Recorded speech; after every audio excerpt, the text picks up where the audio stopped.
Welcome, dear listeners. Today, we embark on a profound journey, one that leads to inner peace, clarity, and ultimately, liberation. This is the first episode of our brand new podcast series, The Path of Meditation, Lessons from the Buddha. Meditation is one of the most transformative tools available to us. It is not just about relaxation or stress relief, it is a path to awakening. This series at the School of Buddha will help you explore meditation as taught by the Buddha, guiding you from foundational concepts to advanced techniques. Here's what you can expect in the coming episodes. We will start with the fundamentals of meditation, exploring its purpose and significance. Then, we will move into practical guided sessions, starting with just 10 minutes and gradually increasing to 30 minutes. We will cover various Buddhist meditation techniques, including anapanasati, or mindful breathing, Vipassana, that is insight meditation, metta, or loving kindness meditation, and Zen practices. As we progress, we will tackle common challenges in meditation and discuss how to integrate mindfulness into daily life. By the end of this journey, you will have a strong foundation in meditation, not just as a practice, but as a way of life. So, let's begin.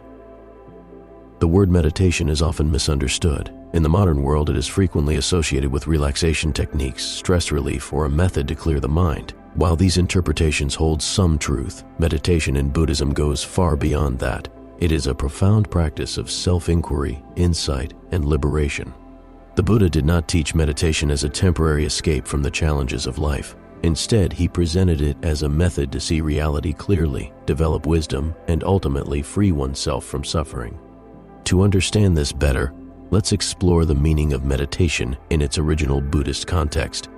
The Buddha used the term bhavana, which translates to mental cultivation or development. This term encompasses a broad spectrum of inner growth, emphasizing that meditation is an active process of nurturing the mind, much like one would cultivate a field. Unlike popular misconceptions, meditation is not about suppressing thoughts or achieving an empty mind. Rather, it is about understanding, refining, and ultimately mastering one's mental processes. In Buddhist practice, meditation serves as a structured approach to exploring the true nature of thoughts, emotions, and sensations.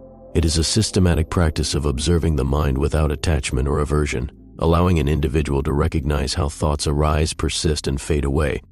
This direct experience leads to deep insight into the transient and conditioned nature of the mind, fostering wisdom and inner peace. Through sustained practice, one develops greater clarity, emotional balance, and the ability to remain equanimous in the face of life's challenges. A related Sanskrit term, dhyana, refers to deep states of meditative absorption, where the practitioner transcends ordinary mental fluctuations and enters a state of profound inner stillness. This state is characterized by unwavering focus, allowing one to move beyond surface-level distractions and experience deep concentration and insight.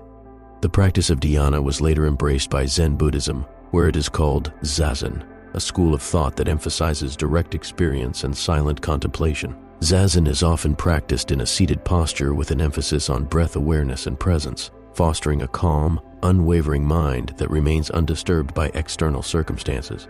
This form of meditation is not merely about achieving mental stillness, but about cultivating an awareness that permeates all aspects of life, leading to a profound transformation of perception and understanding.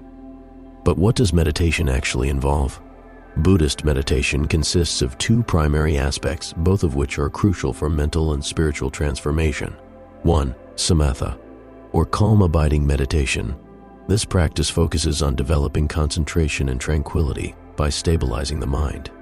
It is often compared to stilling the surface of a turbulent ocean so one can see clearly beneath the waves. The fundamental goal of Samatha is to develop a deep and unwavering focus, allowing the practitioner to disengage from external distractions and inner mental turbulence. Techniques such as breath awareness or anapanasati are commonly used to cultivate this calm, centered state. By focusing on the natural rhythm of the breath, the mind gradually settles, becoming more refined and focused. Other techniques include visualizations, mantra recitations, and gazing at external objects such as a candle flame or a simple disc known as a kasina. These practices work by directing attention to a single-pointed focus, leading to a state of deep absorption known as jhana. Over time, the practice of samatha helps develop mental clarity, emotional stability, and a deep inner peace, creating the necessary foundation for insight and wisdom. As concentration strengthens, it becomes easier to access higher states of consciousness, allowing the practitioner to experience profound stillness and serenity. The Buddha emphasized that while Samatha alone does not lead to enlightenment, it plays a crucial role in preparing the mind for deeper wisdom and insight through Vipassana. 2. Vipassana, or insight meditation. This is the practice of seeing reality as it is not as we wish it to be. Rooted in the Buddha's teachings, Vipassana is a method of self-exploration through deep mindfulness and awareness. It involves observing sensations, thoughts, and emotions without attachment or aversion, recognizing their impermanence, or anicca unsatisfactoriness, or dukkha and lack of inherent self, or anatta. This practice fosters an understanding that all experiences, both pleasant and unpleasant, are fleeting and conditioned by past causes. By engaging in Vipassana, practitioners develop detachment from reactive tendencies and cultivate a sense of equanimity. The technique encourages one to remain a neutral observer of the mind's fluctuations, preventing the habitual cycle of craving and aversion that leads to suffering. Over time, this deep awareness fosters profound wisdom, allowing individuals to break free from deeply ingrained mental patterns, experience clarity, and attain liberation from suffering. Through sustained practice, Vipassana reveals the interconnected nature of existence, dismantling illusions of separateness and self-identity. This realization, known as prajna, or wisdom, is the key to achieving true inner freedom and the path to enlightenment, as taught by the Buddha. Through these two forms of meditation, Samatha and Vipassana, one cultivates both inner stillness and profound insight, forming the foundation of the Buddhist path to enlightenment. Let's take a step back and explore how the Buddha himself practiced meditation. Before attaining enlightenment, Siddhartha Gautama embarked on a profound journey of spiritual discovery, seeking guidance from renowned meditation masters of his time. His first teachers were Āḷāra Kālāma and Uddaka Rāmaputta, both of whom were highly respected yogis with deep knowledge of meditative absorption states. Siddhartha first sought out Āḷāra Kālāma, a teacher skilled in the practice of deep meditative absorption known as jhana. Under his instruction, Siddhartha learned to cultivate high levels of concentration and experienced a state of nothingness. That is akinkanayatana, a formless realm where the perception of material existence disappears. This was an advanced state of meditative tranquility, providing profound stillness and detachment from worldly distractions. However, despite mastering this practice, Siddhartha realized that it did not bring complete liberation from suffering. The state of nothingness was temporary, and upon returning to ordinary consciousness, the fundamental causes of suffering remained unresolved. Determined to go deeper, Siddhartha then studied under Uddaka Rāmaputta, who taught an even subtler level of meditative attainment, the state of neither perception nor non-perception. This was considered one of the highest states of meditative absorption, where awareness becomes so refined that even perception itself fades away. Siddhartha once again attained mastery of this state, yet he remained unsatisfied. Though these experiences provided temporary transcendence, they did not lead to ultimate freedom from suffering. Realizing that these meditative attainments were still bound to the cycle of impermanence, Siddhartha chose to leave his teachers and continue his search for true liberation. After leaving his teachers, Siddhartha joined a group of ascetics who believed that self-mortification, depriving the body of food, comfort, and rest, was the path to spiritual enlightenment. He subjected himself to extreme fasting, holding his breath for long periods and enduring great physical suffering. His body became emaciated, yet despite pushing himself to the brink of death, he found that this extreme discipline only weakened his mind and body, rather than leading to wisdom. One day, as he sat in meditation, he recalled a childhood experience of natural meditative absorption while sitting under a rose apple tree.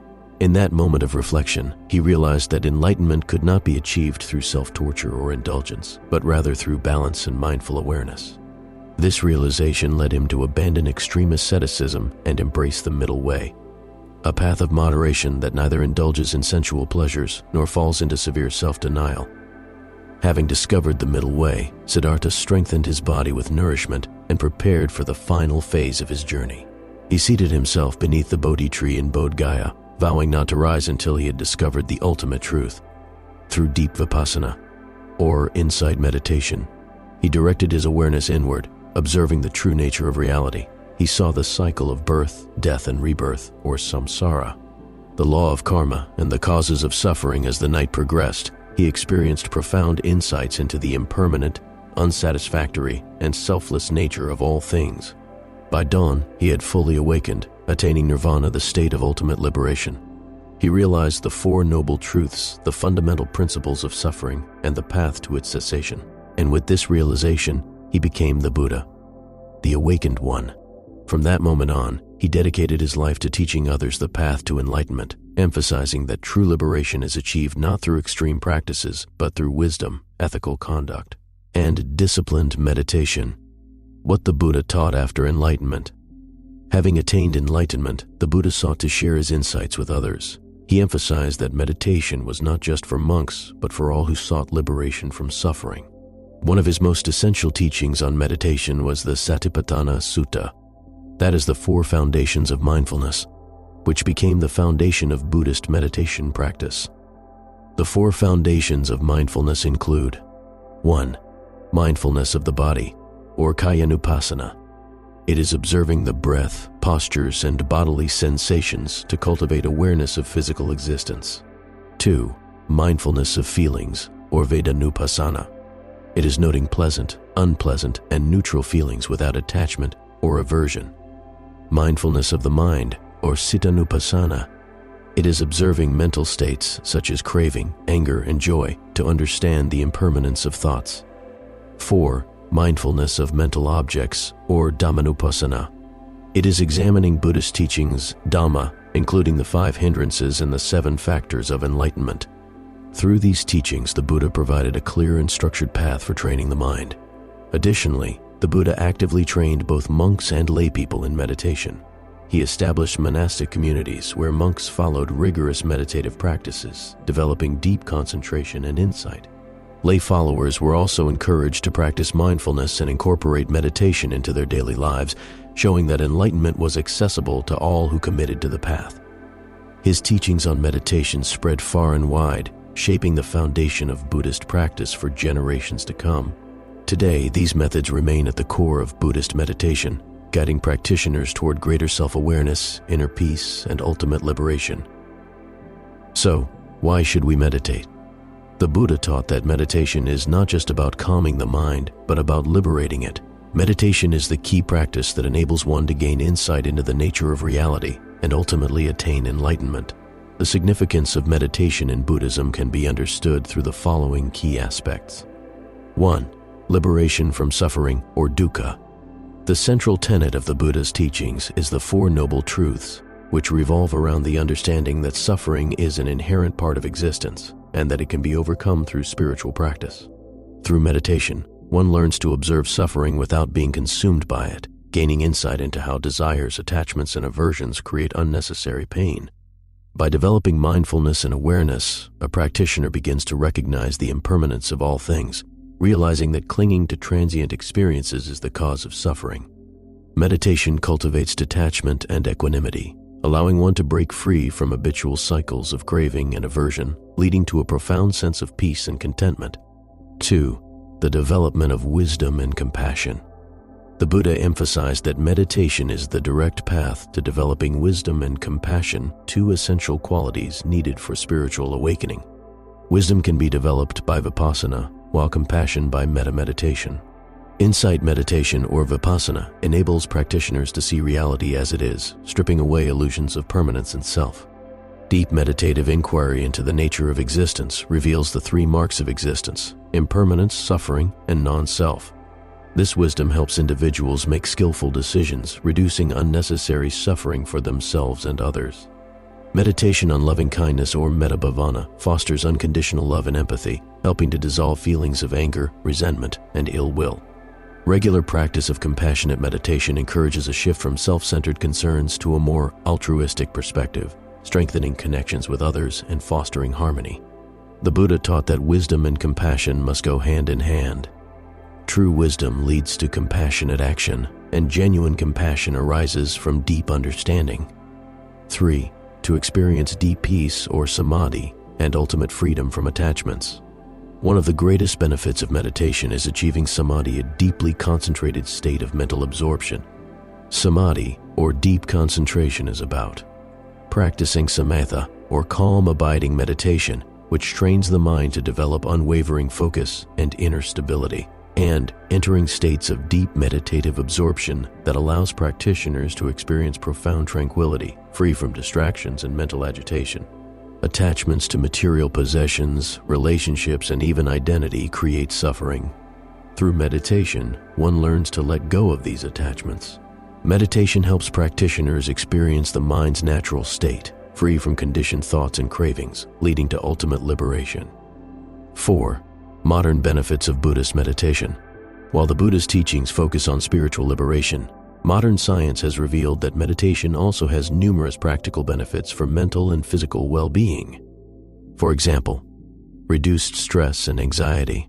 Research shows that mindfulness meditation lowers cortisol levels, reducing stress and promoting relaxation. Meditation enhances the parasympathetic nervous system, leading to a calmer and more balanced state of mind. Increased focus and cognitive functioning.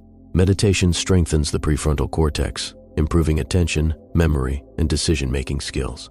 Regular practice increases gray matter density in areas of the brain responsible for emotional regulation and self-awareness. Emotional resilience and mental clarity. Meditation enhances emotional intelligence by fostering greater self-awareness and impulse control. Practicing mindfulness leads to better emotional regulation, reducing tendencies toward anger, fear, and sadness. Here are some studies on how mindfulness and meditation reshape the brain. Neuroscientific studies using MRI scans show that long-term meditation practitioners have increased cortical thickness in regions associated with attention and sensory processing.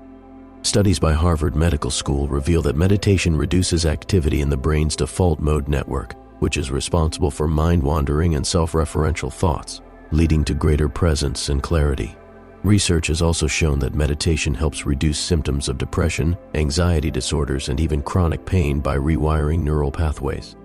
Through meditation, we gain not only spiritual wisdom but also mental clarity, emotional stability, and a healthier life. The Buddha's teachings remain just as relevant today as they were 2,500 years ago, providing a timeless path to inner peace and freedom from suffering. Now that we understand what meditation is and why it holds such profound significance, it's time to transition from theory to practice. Meditation is not something that can be fully grasped through words alone. It must be experienced directly. In our next episode, we will begin our first guided session, a 10-minute awareness meditation. This session is designed to introduce you to the basics of mindfulness and help you ease into regular meditation practice. Before we begin, here are some important preparation tips to help you make the most of your first session. 1. Find a quiet space. Meditation thrives in an environment free from distractions. Choose a space where you feel comfortable and where external noise is minimal. It doesn't have to be a dedicated meditation room. Any quiet corner in your home, a serene spot in nature, or even a peaceful office space can work. Turn off or silence your phone to minimize interruptions. Inform family members or housemates that you need some quiet time. If external noises persist, you may use soft background sounds like gentle nature sounds or white noise to help create a calming atmosphere. 2. Sit comfortably with a straight posture. Your posture plays a crucial role in meditation. A balanced posture allows you to remain alert while staying relaxed. Seated position. Sit cross-legged on a cushion or mat if that's comfortable for you. If sitting on the floor is difficult, use a chair with your feet flat on the ground. Spinal alignment. Keep your spine naturally upright, avoiding stiffness or slouching. Imagine a string gently pulling the top of your head upward. Hand placement. Rest your hands on your lap or knees, palms facing up or down, whichever feels natural. Eyes open or closed. You can choose to keep your eyes gently closed to minimize distractions or softly gaze at a fixed point. Maintaining a good posture helps prevent discomfort and allows for a deeper meditation experience. 3. No expectations. Just observe your breath and sensations. One of the biggest challenges for beginners is approaching meditation with expectations. Many assume they must achieve total silence of the mind or feel instant calmness. However, meditation is not about forcing the mind to be still. It's about observing it as it is. Focus on your breath, the natural inhale and exhale. There's no need to control it, just observe it. Notice any bodily sensations, whether tension, warmth, or relaxation, without judgment. If thoughts arise, acknowledge them without resistance, then gently return to the breath. Avoid frustration if your mind wanders. This is completely natural. Each time you bring your focus back to the breath, you are strengthening your mindfulness. By approaching meditation with an open and non-judgmental attitude, you allow the practice to unfold naturally, leading to deeper awareness and relaxation over time. With these simple yet effective preparations, you will be ready to begin your first guided meditation session in the next episode. Over time, as you continue practicing, you will notice an increased sense of presence, clarity, and inner peace. So, take a deep breath, find a quiet place, and get ready to embark on this beautiful journey of self-discovery and mindfulness. As we come to the end of this episode, I want to leave you with an important thought. Meditation is not just about sitting quietly, it's about transforming how you experience life. It's a practice that extends far beyond the meditation cushion, shaping the way you think, feel, and interact with the world around you. Every breath, every moment of awareness is an opportunity to cultivate mindfulness and wisdom. Whether you're meditating for stress relief, self-discovery, or spiritual growth, the key is to stay committed and open to the journey. I invite you to subscribe and follow this podcast so that you can continue learning and practicing alongside us. In the next episode, we will embark on our first guided meditation session, a 10-minute awareness meditation where you'll begin to put these teachings into practice. Before we close, I encourage you to take a moment for reflection. What does meditation mean to you? Is it a tool for relaxation, self-awareness, or something deeper? How do you see meditation as a tool for self-awareness? Have you noticed any shifts in your thoughts or emotions when practicing mindfulness? If you feel inspired, share your reflections in the comments or with someone you know who might benefit from this practice. Please don't forget to like, share, and subscribe to the School of Buddha. Your support helps us reach more seekers on this path. Share your thoughts, your experiences, and let's build a mindful community together. I'll see you in the next episode for our first guided meditation session. Until then, take a deep breath and remember, every moment is an opportunity to awaken. And finally, I'll leave you with a simple yet profound quote from the Buddha. No matter how hard the past, you can always begin again. Thank you for joining me on this journey. Take a deep breath, embrace the present moment, and I look forward to seeing you in our next session. Until then, stay mindful, stay present, and keep meditating.